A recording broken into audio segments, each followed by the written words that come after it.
Hello. First thing I want to do is just acknowledge my journey with you for the past 22 years. Yeah. It has been the single most profound thing. It's changed my life on immeasurable ways, even more than Oprah. Now we know that's not possible. It is. It absolutely is. And I was here in Chicago 4 years ago, and I just manifested all this money and bought my dream car, and I took my entire salon up here. Had this amazing experience, and I lost everything. I went through this, yes, it was the best thing that ever happened to me. It was hell going through it, but... You didn't lose your vibration. I did not lose my vibration. Which is everything. In other words, all that other stuff... But I lost the stuff. Oh, good, something else to create.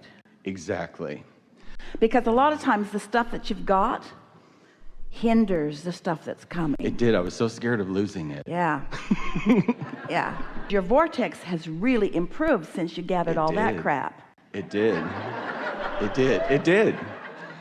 And about 2 months ago, like I can't live on the planet anymore unless I meditate. Like I just can't, it freaks me out. I can't, I have to meditate in order to Well, say that in a different way. Okay. I do better when I come into alignment first, because when I proceed into my day in the receptive mode, I have a much better day. Yes, that's how it goes. And I love it now, and I'm embracing it now. It's not something that I do, it's just something that I enjoy. Getting into alignment before, because now I'm a real estate agent, which I never thought would ever happen in a million years, but I absolutely love it because it's like unlimited. It matches who I am now. Yeah. 2 months ago, I was at meditation, and you came to me, and you said, come see me today. And you gave me the day, and you told me where I was at, and I go online, and sure enough, you're here.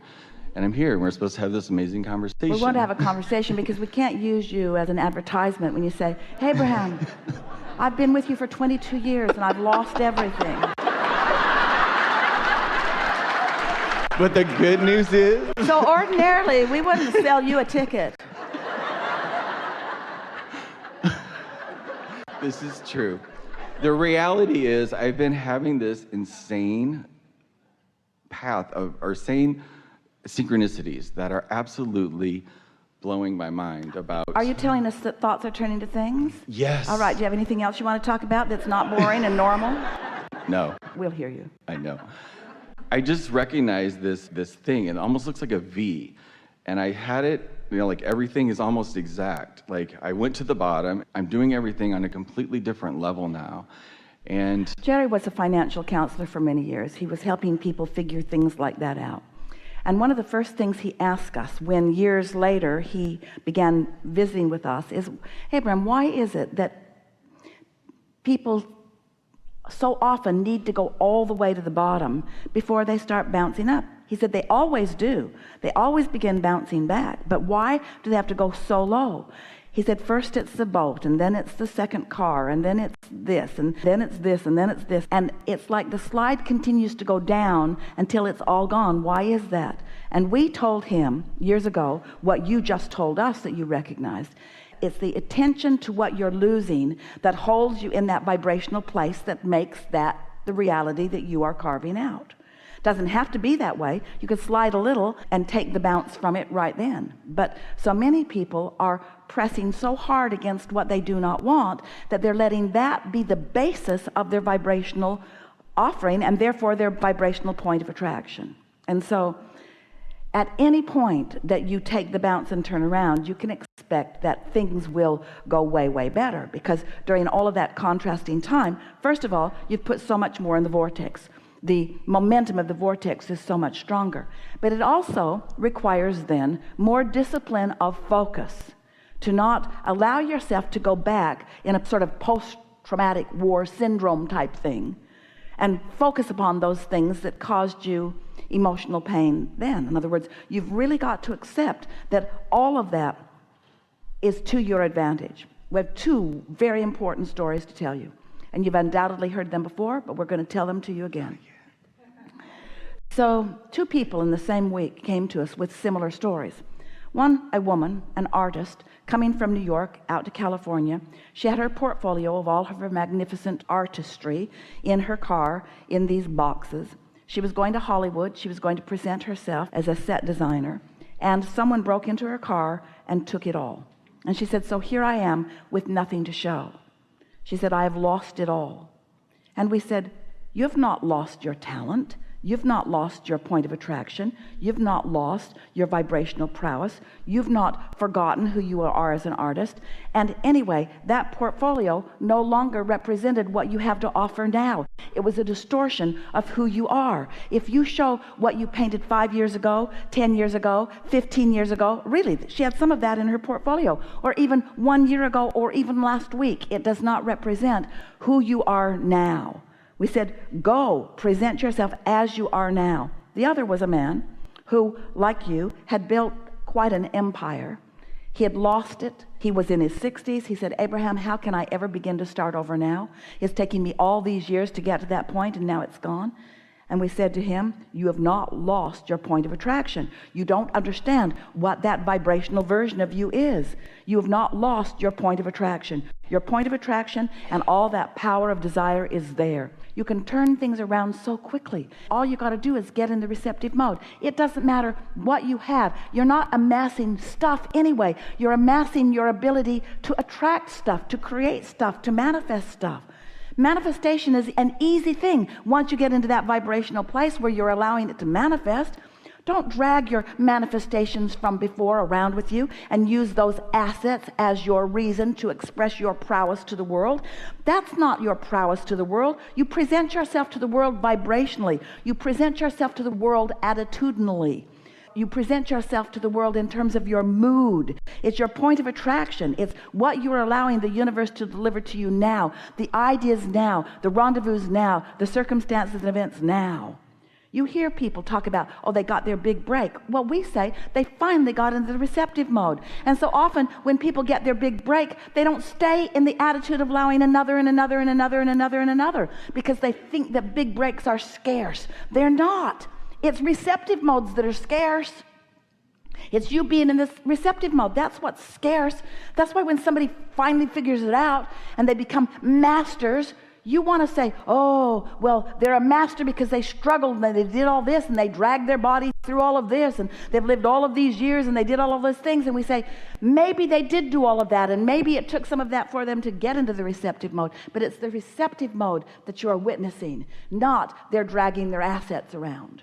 Assets. Their assets around. It's not they're dragging their assets around. That's not what it is. And so it doesn't matter. We love it when you've had an experience where you've taken a big bounce. We love it when contrast has put strong desires in your vortex. Just don't spend any time, spend no time justifying anything by looking back. Don't ask for understanding of others. They don't understand anyway. Don't ask for pity from them. Don't ask for help from them. Don't talk about it. Just feel happy about where you are in terms of this very powerful vortex that you've accumulated, and get in the receptive mode and enjoy the feelings and thoughts first and feelings and other things that are coming as these magnificent vibrations are turning into experiences. Right. And you already said much of that to us. We just cleaned it up big time, because you're doing this and this and this and this and this and this, and maybe even the positive slightly bit more than the negative, but you don't need to do the negative at all. I don't even want to talk about it. We don't need the anymore. backstory. What you want to say is, oh, I'm in a powerful place of attraction.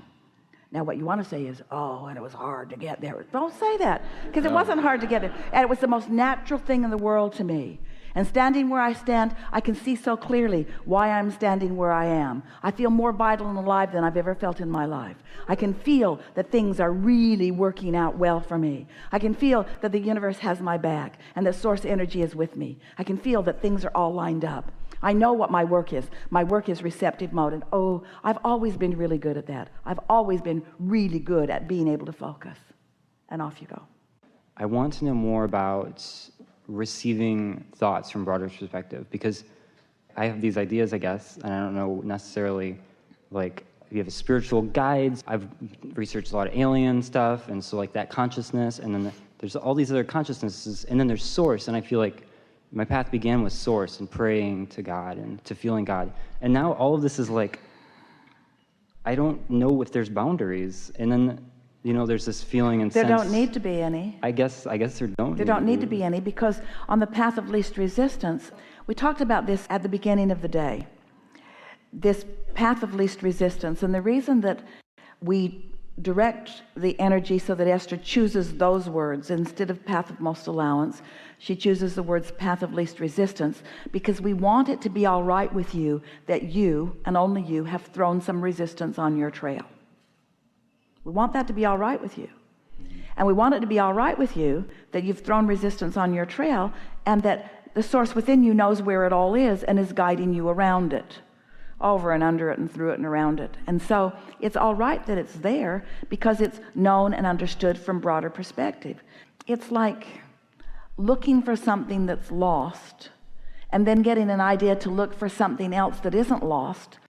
And when you find the thing that isn't lost, you find the thing that was lost too, because they were in the same place.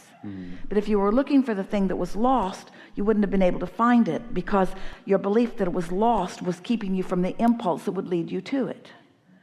But now you get an idea from source, because source knows where what you think is lost is. It's not lost to source, but source knows that you think it's lost. So if source tells you where it is, you're going to block it because you think it's lost. So source gives you the impulse to look for something that you're not worried about. And when you look for something that you're not worried about, you find it, and there's what you want that you thought was lost right next to it. We're going to keep saying that to you until you really hear it. In other words, do you get that? And so that's what that path of least resistance is.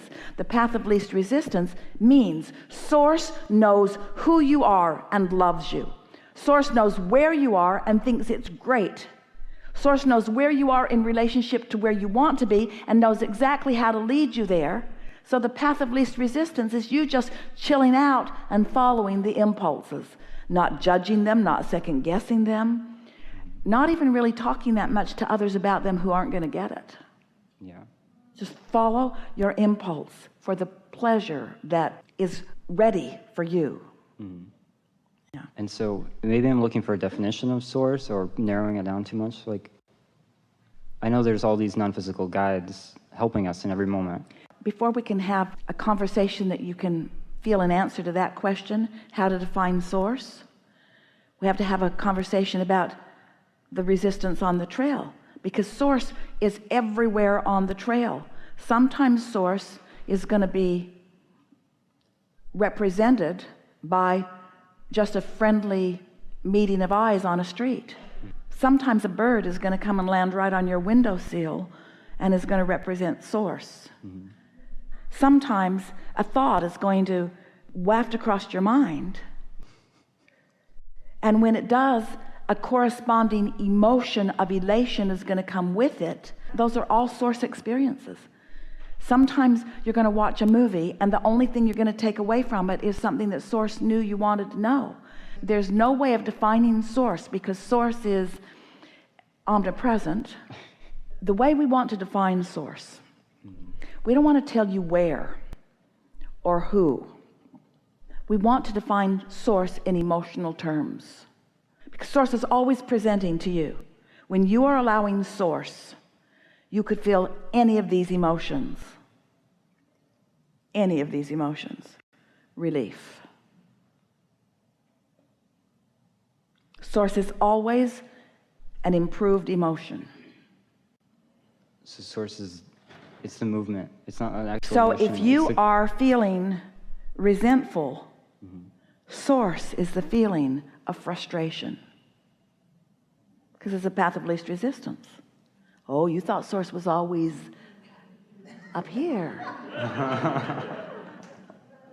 Source is right there where you are, leading you along your path of least resistance. So source is just contrast.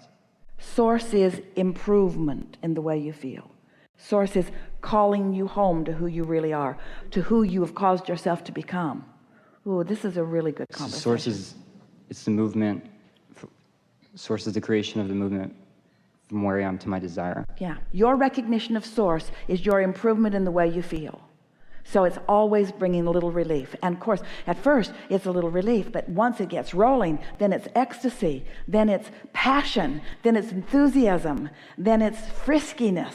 It's always an improvement. So source is always present with you even in what you think are your darkest moments.